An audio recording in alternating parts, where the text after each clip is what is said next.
Hi friends, అందరికీ నమస్కారం. Friends, ఈ వీడియోలో ఇప్పుడిప్పుడే కేంద్రం నుంచి ఊహించని శుభవార్త వచ్చిందండి. కరెంటు 300 యూనిట్ల వరకు ఫ్రీ కరెంట్ అయితే మనకు ఇవ్వబోతున్నారు. సో ఈ యొక్క కరెంట్ అనేది ఎవరెవరికి ఇవ్వబోతున్నారు, దీనికి సంబంధించి మనం ఎలా అప్లై చేసుకోవాలి, పూర్తి వివరాలు వీడియోలో విత్ ప్రూఫ్తో సహా చూపిస్తాను. ఫ్రీ కరెంట్ కోసం మీరు అప్లై చేసుకోవాలనుకుంటే ఈ వీడియోని పూర్తిగా చూడండి. ఫ్రెండ్స్, గవర్నమెంట్ నుంచి ఏ చిన్న అప్డేట్ వచ్చినా, ముఖ్యంగా కేంద్రం నుంచి వచ్చిన వెంటనే మిస్ అవ్వకుండా తెలుసుకోవాలంటే మన ఛానల్ని సబ్స్క్రైబ్ చేసుకోండి.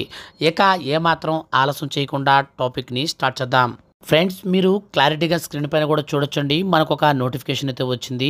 ఈ యొక్క నోటిఫికేషన్ ప్రకారం చూసుకుంటే 300 యూనిట్ల ఫ్రీ కరెంట్ దరఖాస్తు ఇలా అనే హెడ్లైన్తో రావడం జరిగిందండి. దేశంలోని 1 కోటి ఇళ్లకు ఉచిత విద్యుత్ అందించేందుకు కేంద్ర ప్రభుత్వం పీఎం సూర్యఘర్ పథకం ప్రవేశపెట్టింది.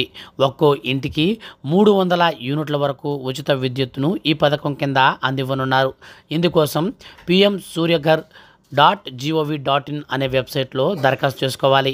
మీ పేరు, మీ యొక్క రాష్ట్రం పేరు, అలాగే మీ యొక్క మొబైల్ నంబరు, మెయిల్ ఐడి, విద్యుత్ కన్జ్యూమర్ నంబరు ఎంటర్ చేయాలి. ఆ తర్వాత రూఫ్ టాప్ సోలార్ కోసం అప్లై చేసుకోవాలి. అనుమతి వచ్చిన తర్వాత సోలార్ ప్లాంట్ ఇన్స్టాల్ చేసుకోవాలి.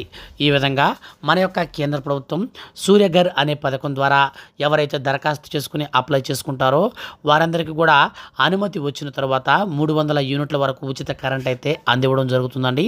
అలాగే మీకు సోలార్ ప్లాంట్ కూడా మీరు ఇన్స్టాల్ అయితే చేసుకోవాల్సి ఉంటుంది. సో ఫ్రెండ్స్, ఇదండి ఇప్పుడిప్పుడే ఉచిత కరెంటుకు సంబంధించి కేంద్ర ప్రభుత్వం చెప్పిన శుభవార్త. వీడియో నచ్చితే లైక్ చేసి మన ఛానల్ సబ్స్క్రైబ్ చేసుకోండి. Thank you for watching.